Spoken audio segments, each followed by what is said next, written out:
ఒక్కసారి కొమ్మూరి గోల్డ్ కి కాల్ చేయండి. తాకట్లో ఉన్న మీ బంగారాన్ని విడిపించి మార్కెట్ ప్రైస్ కి వాళ్ళు కొనుక్కుని మిగతా డబ్బులు మీకు ఇచ్చేస్తారు. అందరికీ నమస్తే, వెల్కమ్ బ్యాక్ టు మనం టీవీ. నేను మీ రమ్య. గత కొన్ని రోజులుగా సోషల్ మీడియాలో బండి సంజయ్ కుమారుడు బండి భగీరథ్ పోక్సో కేసుకి సంబంధించిన మ్యాటర్ అంతా కూడా సోషల్ మీడియాలో ఎక్కువగా వైరల్ అవుతుంది. అసలు బండి సంజయ్ కుమారుడు బండి భగీరథ్ తప్పు చేశాడా లేదా అన్నది పక్కకు పెడితే, అసలు దీనిలో తప్పు ఉందా లేదా అన్నది ఎటు నిర్ధారించక ముందే రాజకీయ నాయకులు అంటే బీఆర్ఎస్ నేతలకు అయితే చాలా మంది రెస్పాండ్ అవుతున్నారు. బట్ ఆల్రెడీ మంగ్లీ ఇష్యూలో అంటే మంగ్లీని పక్కకు పెడితే ఈ మైక్రో ఫైనాన్స్ ఇష్యూలో గత ఈ కొన్ని వారం రోజులలో 9 మంది చనిపోతే దాని మీద ఒక్క రాజకీయ నాయకుడు కూడా స్పందించలేదు. అసలు దీన్ని మనం ఎలా చూడాలి? ఇది ఒక రాజకీయ కక్షగా చూడాలా, లేకపోతే నిజంగా బండి భగీరథ్ ఏమైనా తప్పు చేశాడా అన్నది ఈరోజు మనతో పాటు శేఖర్ భాష గారు ఉన్నారు. ఒకసారి తెలియజేసే ప్రయత్నం చేస్తారు. నమస్కారం అండి. నమస్తే. సో మీకు ఎలా అనిపిస్తుంది ఇదంతా కూడా? సో రెండు కోణాలు దీనికి. ఒకటి, అసలు కేసు పూర్వపరాలు ఏంటి, దాంట్లో నమోదైన సెక్షన్లు ఏంటి, దానికి ఎటువంటి శిక్షలు పడతాయి, దాని కొన్న సివియారిటీ ఏంటి, ఇదొకటి. అలాగే ఈ కేసు లోపల నిజాలు ఏంటి, ప్రస్తుతం బయట అవైలబుల్గా ఉన్న సాక్ష్యాలు ఏంటి, ఇది మనకి ఏం చెప్తోంది. అలాగే ఈ అబ్బాయికి సంబంధించిన కాండక్ట్, ఇంతకుముందు ఇతను చేసిన వాటి వైరల్ అవుతున్న దృష్ట్యా వాటి సంగతి కూడా మాట్లాడదాం. వీటన్నిటికి మించి ఫస్ట్ రాజకీయం కూడా మాట్లాడదాం. మీరు అన్న ప్రశ్న ప్రతి ఒక్కళ్ళ మనసులో ఉంది. ఎవరో ఇద్దరు ప్రేమించుకున్నారో, కొట్టుకున్నారో, తిట్టుకున్నారో, దానికి సంబంధించిన గొడవ కోసం అసలు దిష్టి బొమ్మలు తగలబెట్టేంత, అసలు ప్రభుత్వాన్ని ప్రశ్నించేంత ఇంత హడావిడి చేస్తున్న బీఆర్ఎస్ పార్టీ కావచ్చు, అలాగే కాంగ్రెస్ పార్టీ దీన్ని చాలా సీరియస్గా తీసుకొని సపరేట్గా ఒక డీసీపీని నియమించి ఇన్వెస్టిగేట్ చేయడానికి చేసిన స్పెషల్ టీం పెట్టినారు. వీళ్ళు మనుషులు చచ్చిపోతున్నారు కదా మంగ్లీ కేసులో, ఆల్రెడీ చనిపోయారు కూడా. 9 మంది చనిపోతే ఏ వేశారు, ఏ సిట్ వేశారు, ఏ దర్యాప్తు చేశారు అంటే ఇది వాళ్ళకి తెలియట్లేదు అనడానికి లేదు. ఖచ్చితంగా తెలుసు. ఇది ప్రభుత్వ నోటీసులో ఉంది, ప్రతిపక్ష నోటీసులో ఉంది. ప్రజల సమస్యలు మాకు అవసరం లేదు, వాళ్ళు ఎక్కడైనా చావని, వాళ్ళు ఎంతమంది చస్తే మనకేంటి, మనకు అవసరమే లేదు. బండి సంజయ్ ఇటు కాంగ్రెస్ కి ప్రత్యర్థి, ఇటు బీఆర్ఎస్ కి ప్రత్యర్థి. తెలంగాణ ఉన్న ట్రయాంగిల్ ఫైట్ లో దొరికాడు, ఏకేద్దాం. అలా అని ఇక్కడ బండి సంజయ్ని కూడా మనం ఒక మాట నేను అడుగుతున్నాను, ఆయన మీద సానుభూతి చూపించాల్సిన అవసరం కూడా ఏం లేదు. మనం ఆయననే ప్రశ్నించాడా కనీసం మంగ్లీ కేసులో వచ్చి? ఆయన ప్రధాన బీజేపీ నాయకుడు కదా మన రాష్ట్రంలో, కిషన్ రెడ్డి గారు కావచ్చు, ఈయన కావచ్చు, వచ్చి మాట్లాడారా బాధితుల పక్షాన? అసలు ఏ ఒక్క రాజకీయ నాయకుడు కూడా బీజేపీ వాళ్ళు మాట్లాడలేదు, ఒక టీఆర్ఎస్ వాళ్ళు మాట్లాడలేదు, బీఆర్ఎస్ మాట్లాడలేదు, కాంగ్రెస్ పార్టీ వాళ్ళు కూడా స్పందించట్లేదు. కానీ ఈ విషయం జరిగిన 3 రోజులైంది. ఇది జరిగి 3 నెలల నుంచి నడుస్తుంది. ఏ మాత్రం దీంట్లో చలనం లేదు. దీంట్లో మాత్రం అసలు ఇమ్మీడియట్ గా 3 రోజుల్లోనే ఆయన సడన్ కమిటీ వచ్చేస్తుంది, డీసీపీ వచ్చేస్తారు. అలాగే వీళ్ళు రోడ్లో వచ్చేసి అసలు దిష్టి బొమ్మలు దగ్ధం చేస్తారు. వీళ్ళు చేసిన పోరాటం అంట, బీఆర్ఎస్ కార్యకర్తలందరూ వచ్చి చేసిన పోరాటానికి ప్రభుత్వం దిగొచ్చి ఇప్పుడు కమిషన్ వేసిందంట. ప్రభుత్వానికి ఏం బట్టే? ఆయన ఏమన్నా బీజేపీ, ఏమన్నా కాంగ్రెస్ పార్టీ? ఆయన కాంగ్రెస్ పార్టీ వాళ్ళకి బీజేపీ వాళ్ళకి ఉన్న శత్రుత్వం అందరికీ తెలిసిందే కదా. దాంట్లో వీళ్ళు పోరాటం చేస్తే ఈయన వచ్చి చేసేదే ఉంది. వీళ్ళు పోరాటం చేసినా చేయకపోయినా ఆయన ఎట్లాగో బీజేపీ ఆయన కాబట్టి అది ఆ రైవలరీ ఉంటుంది, మనకు కనబడుతుంది. సో కమిటీ చేశారు, దాంట్లో పెద్ద వెంతేం లేదు. దీనికి వీళ్ళు క్లెయిమ్ చేసుకుంటుంది ఏంటి, బీఆర్ఎస్ వాళ్ళు మేము పోరాటం చేయడం వల్ల ప్రభుత్వం దిగి వచ్చింది. ప్రభుత్వం ఎందుకు దిగిరాదు? అసలు ఇప్పుడు వీళ్ళు పోరాటం చేయడమే అదొక పెద్ద తప్పు. ఎందుకంటే ఆల్రెడీ అంటే ఇప్పుడు ఈ కేసులో చూసుకున్నట్టయితే, పోక్సో కేసులో చూసుకున్నట్టయితే ఇతను తప్పు చేశాడా లేదా అన్నది ఇంకా నిర్ధారించబడలేదు. బట్ ఇక్కడ చాలా క్లియర్ గా 9 మంది చనిపోయారు, ఇంతమంది మోసపోయారు అన్నది చాలా క్లియర్ గా ఉంది. ఇంతమంది ఇంతమంది గిరిజన బిడ్డలు మోసపోయారు, కొంతమంది చనిపోయారు, ఇంకొంతమంది అసలు ఏం చేయాలో అర్థం కాని పరిస్థితుల్లో బిడ్డలు కాదమ్మా, మీరు అర్థం చేసుకోవాల్సింది. గిరిజన బిడ్డలు మనుషులు కాదు. బండి సంజయ్ గారి అబ్బాయో, లేకపోతే ఆ 100 కోట్ల ఆస్తు ఉన్న ఆ పెద్ద మనిషి ఎవరైతే ఆయన కూతురు గురించి కేసు పెట్టాడో, వీళ్ళు మాత్రమే మనుషులు. ఎందుకంటే వీళ్ళకి బాగా డబ్బులు ఉన్నాయి కదా, పలుకుబడింది కదా, పరపతుంది కదా, వీళ్ళ గురించి వచ్చి మేము ఫైట్ చేస్తాం. వీళ్ళకి అగనెస్ట్ గానో లేకపోతే ఫర్ గానో. ఎవడో ఒక తాండాలో ఎవడో చచ్చిపోతే నాకేంటి? రాజకీయ నాయకుల తరహా చూస్తే ఇలాగే కనపడుతుంది కదా. నేను బీజేపీని కూడా అంటున్నా, నేను ఆయన బండి సంజయ్ గారు అయినా వచ్చి మాట్లాడారా? ఇవాళ ఆయన తరపున నేను వచ్చి ఫైట్ చేయడానికి ఆయన కొన్నాళ్ళ క్రితం ఇంత జరుగుతుంటే ప్రతిపక్షమైన బీఆర్ఎస్ ఎందుకు మాట్లాడట్లేదు, అధికార పక్షమైన కాంగ్రెస్ ఎందుకు చర్యలు తీసుకోవట్లేదని బండి సంజయ్ గారు ప్రశ్నించుంటే ఇవాళ అయ్యో మన కోసం నిలబడ్డ బండి సంజయ్ గారికి అన్యాయం జరుగుతుంది, తాండాలో ప్రజలందరూ ఆయన వెనకాల నిలబడేవాళ్ళు కదా, ఆయన కూడా ప్రశ్నించలేదే. కానీ ఇక్కడ ఆయన కొడుకు మీదకి వచ్చేటప్పటికి అయ్యో అన్యాయం జరిగిపోతుంది, ఒక మనిషికి నా కొడుకుకి అన్యాయం జరిగిపోతుంది అనేది ఆయనకు గుర్తొస్తుంది. అలాగే అవతల వాళ్ళ ఆడపిల్ల తండ్రి అయితే ఉన్నారో వాళ్ళకి అన్యాయాలు గుర్తు. సరే వాళ్ళ రాజకీయాల్లో లేరు, వాళ్ళ గురించి మనం పెద్ద మాట్లాడద్దు. ఇప్పుడు ఈయన కొడుకుకి జస్ట్ కేసే పడింది, ఆస్తులు పోలా, మోసాలు జరగల, ఎవరు ఆత్మహత్యలు చేసుకోవాలా, జస్ట్ ఒక చెప్తున్నా కదా 7 ఏళ్లు దాటిన శిక్షలు ఉన్న ఏదైనా కేసులు ఉంటేనే అరెస్ట్ ఉంటుంది మన దేశంలో. అవి లేకపోతే స్టేషన్ బెయిల్ ఇచ్చి పంపించే కేసులు కరెక్ట్ గా ఈ సెక్షన్ ఊరికే మనం ఊతలు కొట్టేస్తారు, పోక్సో పోక్సో పోక్సో అని చెప్పి.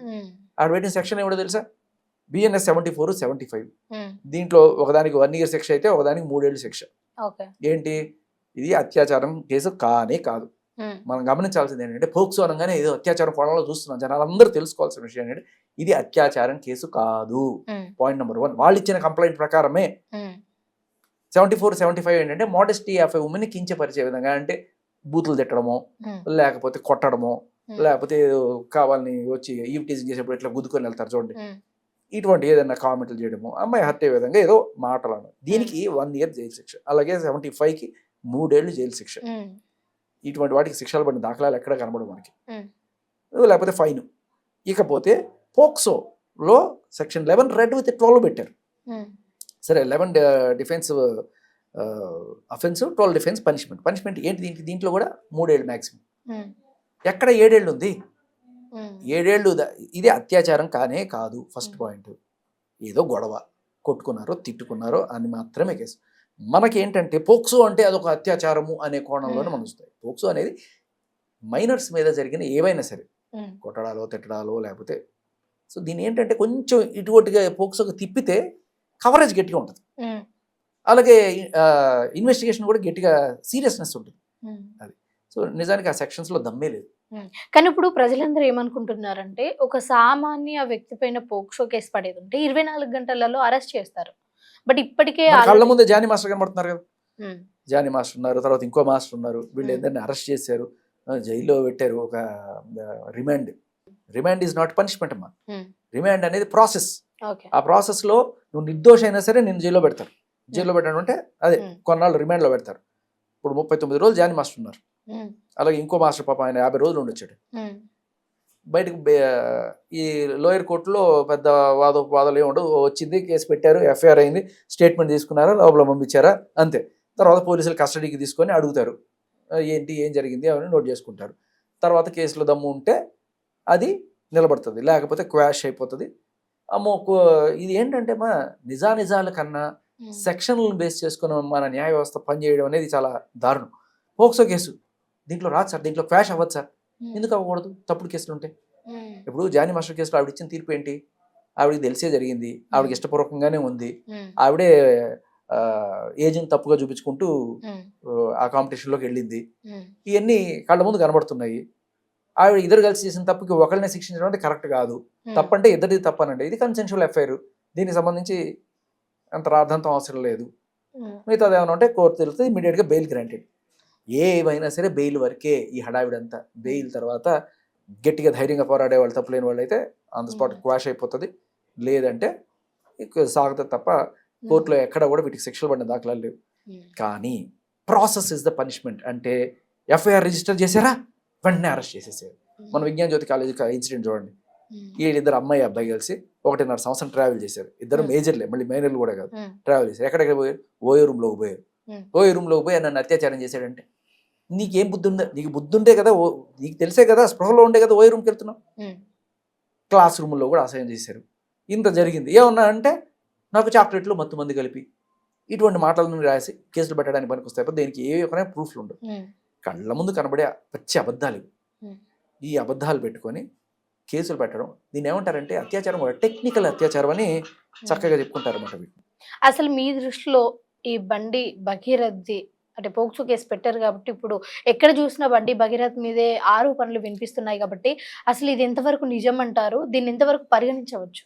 ఇప్పుడు ఆ కంప్లైంట్లో వాళ్ళు ఇచ్చిన ఇప్పుడు సెక్షన్ గురించి చెప్పాను కదా, ఈ సెక్షన్స్లో ఎక్కడ కూడా అత్యాచారం అనేది కాదు, కేవలం తిట్టడం, దూషించడం, మోడెస్టీ ఆఫ్ ఎ ఉమెన్ ని కించపరిచిన కోణం. మోడెస్టీ ఆఫ్ ఎ ఉమెన్ కాకుండా మోడెస్టీ ఆఫ్ ఎ గర్ల్ అవుతుంది ఇక్కడ, ఎందుకంటే బికాస్ షీ ఇస్ మైనర్ కాబట్టి, ఒకవేళ అది ప్రూవ్ అయితే. సో మైనర్ అయితే 3 ఏళ్ళు, మేజర్ అయితే 1 year, ఇది ఈ కోణం. సో ఇప్పుడు ప్రస్తుతానికి పెట్టిన ఈ బిఎన్ఎస్ 74, 75 ఏంటంటే ఒకవేళ మేజర్ అయితే అప్లై అవుతుంది, పోక్సో ఒకవేళ 11, పోక్సో 11 మైనర్ అయితే అప్లై అవుతుంది. ఏదైనా కూడా 3 ఏళ్ల లోపే, అది పెద్ద అత్యాచారం కాదు, దీనికి అంత హడావిడి లేదు. కాకపోతే ఇది ఎందుకు ఇంత పెద్దది అవుతుంది, ఎందుకు అవుతుంది? Just because it is political rivalry.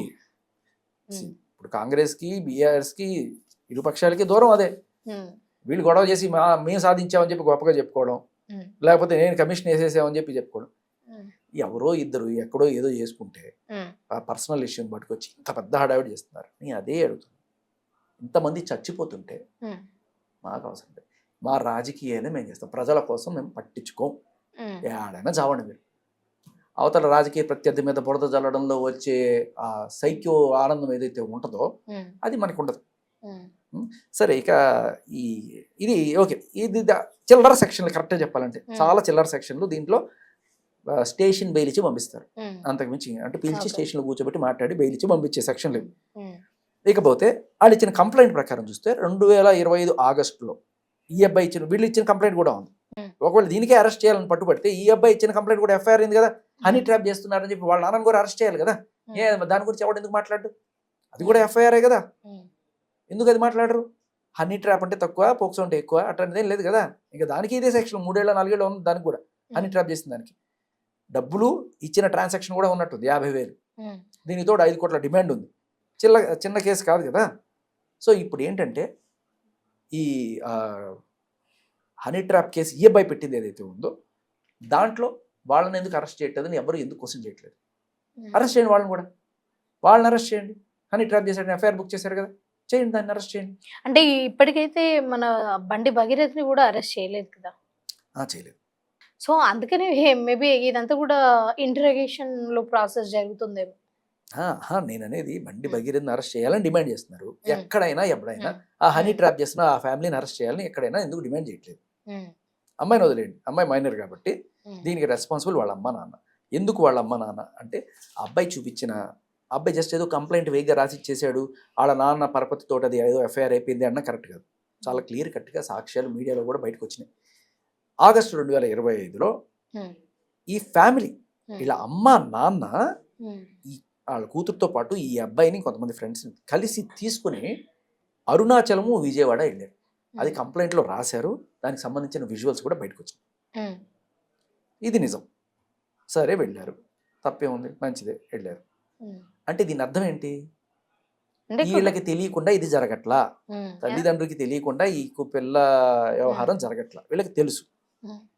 ఎవరు ముక్కు మొహం తెలియని ఎందుకు తీసుకెళ్తారు? తీసుకెళ్లరు కదా.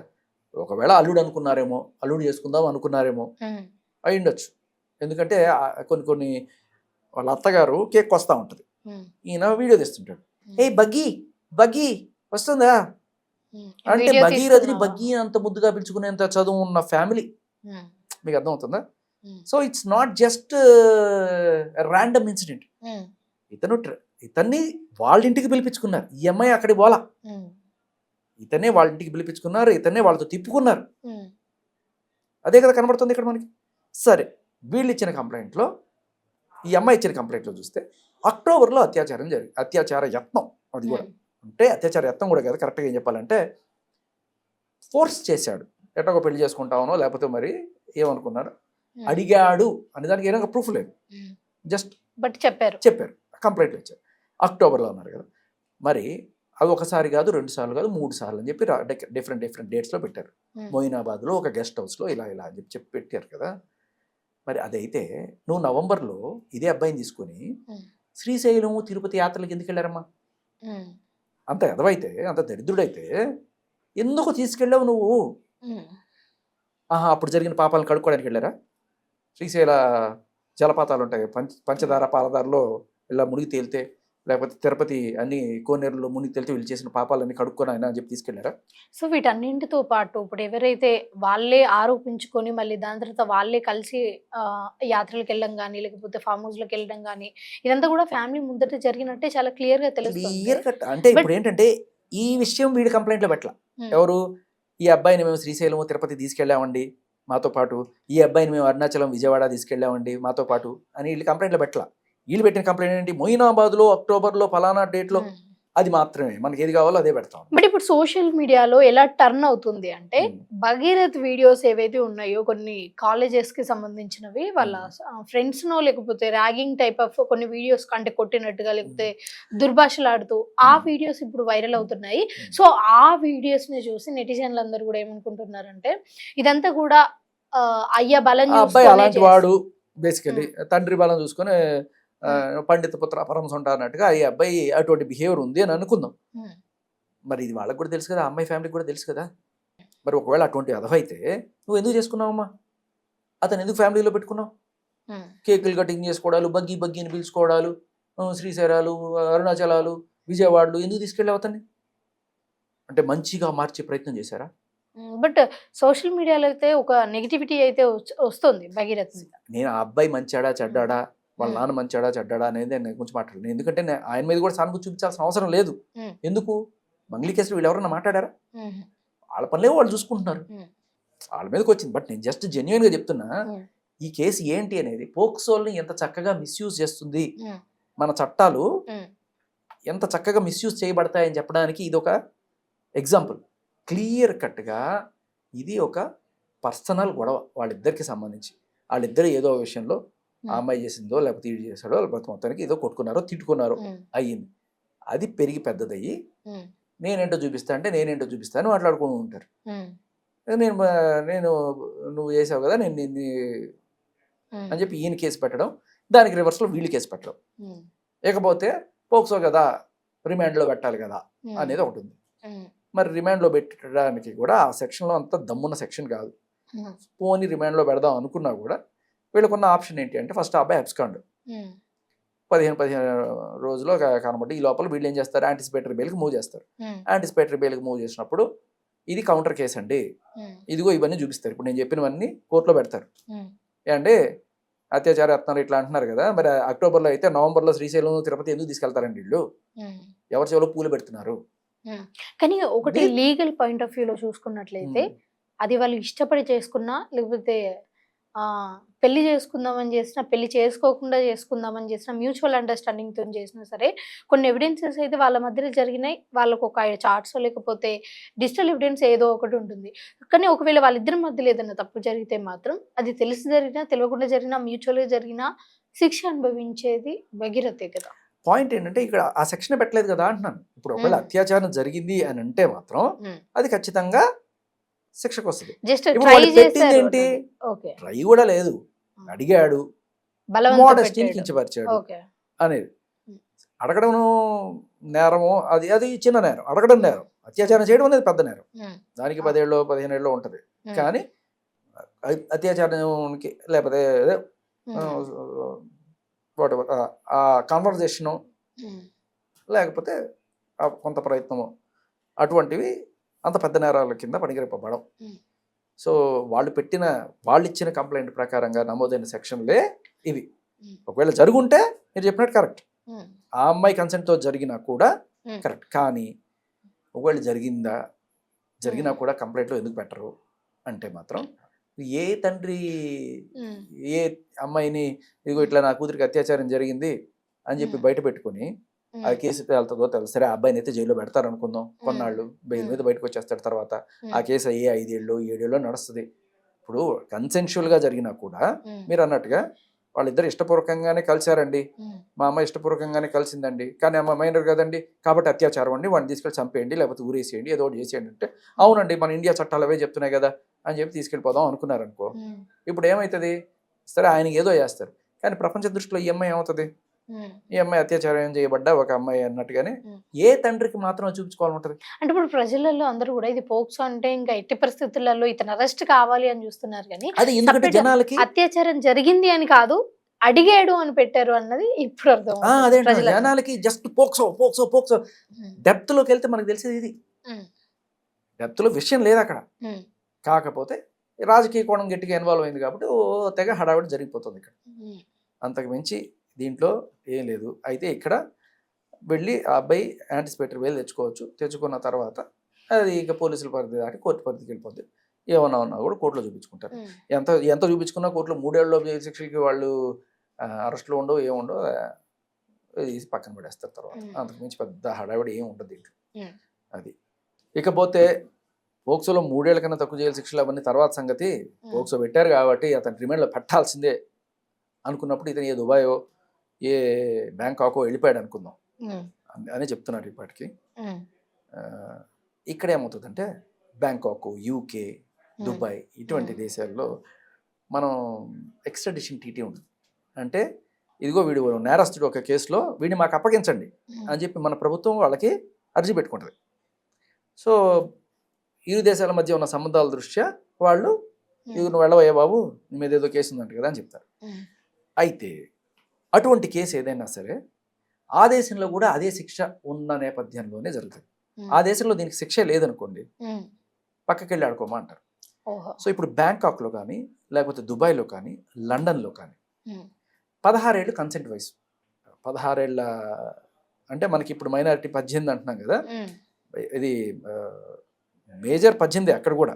కానీ ఒకవేళ శృంగారంలో పాల్గొనాలి అనుకున్న ఒకవేళ అప్పుడు అమ్మాయి కన్సెంట్ 16 ఏళ్ళకి పెట్టారు. సో ఆ దేశాల్లో ఏంటి, 16 ఏళ్ళు దాటిన తర్వాత ఆ అమ్మాయి తనంతరికి తాను ఇష్టపూర్వకంగా వెళ్ళి అతనితో ఉన్న అది అతనికి తప్పు లేదు, ఆవిడకి తప్పు లేదు. కానీ మన దేశంలో ఏంటంటే 16 ఏళ్ళు దాటిన అమ్మాయి అతనితో ఇష్టపూర్వకంగా ఉన్నా కూడా ఆవిడ దీని తప్పలేదు, ఇతను వీడిని ఉరి తీసేయాలి, లేకపోతే వీడికి 20 ఏళ్ళు జరిపి పోక్సోలు పెట్టేయాలి. ఇప్పుడు అతను అక్కడున్న నేపథ్యంలో మన పోలీసులు వెళ్ళి అక్కడ ఇదిగో ఇది చేయండి. ఆ అమ్మాయి వయసు ఎంత 17, ఇక్కడ ఇది నేరం కాదు, వెళ్ళిపోండి, మేము పంపించలేము. అయితే అంటే డబ్బులు ఉండేదంటే డబ్బులు కాదు, it's not just money, it's just law. ఎందుకంటే నేను ఎందుకు చెప్తున్నా అంటే మనం ఎదుగుతున్నాం లేకపోతే అనుకుంటున్నాం, కానీ ఈ చట్టాలు అంటే వాళ్ళంతటికి వాళ్ళు ఇష్టపూర్వకంగా ఓఏలకి వెళ్ళిపోయి గెస్ట్ హౌస్కి వెళ్ళిపోయి అది అత్యాచారం అని చెప్పి పెట్టడం అంటే ఎంత దరిద్రం ఇది. ఏమాత్రం రెస్పాన్సిబిలిటీ ఉండదా వాళ్ళ యాక్షన్స్కి, వాళ్ళ తల్లిదండ్రులు కూడా ఏమాత్రం రెస్పాన్సిబిలిటీ ఉండదా? ఒకరితో పంపించేసి గెస్ట్ హౌస్కి అన్నిటికీ తిప్పేసి ఒక రోజున వచ్చేసి అత్యాచారం చేశారంటే సిగ్గు ఉండాలి కదా, ఏ చెప్పుతో కొట్టాలి? ఒక తల్లిదండ్రులు బాధ్యత అనేది ఉండాలి కదా. కూతుర్ని పెంచి ఇప్పుడు కూతుర్ని ఎలా పెంచాలి? తన కాళ్ళ మీద తను నిలబడాలి, ఆత్మగౌరవంతో బతకాలి, అది కదా.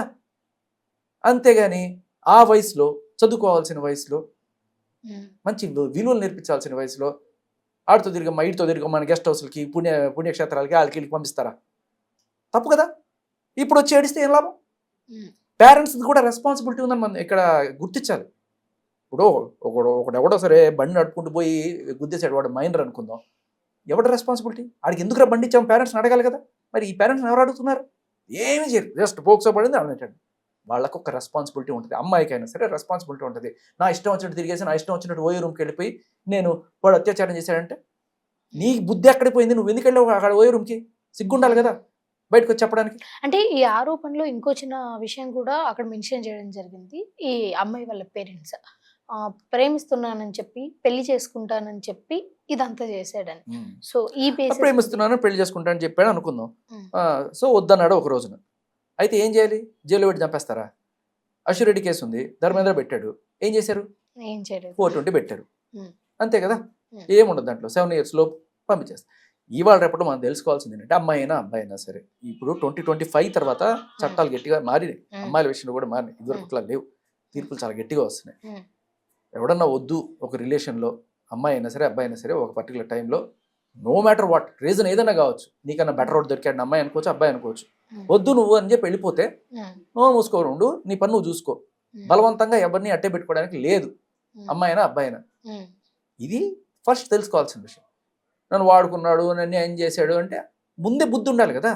పెళ్లికి ముందే తిరగడం తప్పు నీకు తెలీదా? ఓకే అండి, ఈ అంశానికి సంబంధించి చాలా చక్కగా విశ్లేషించారు. Thank you so much.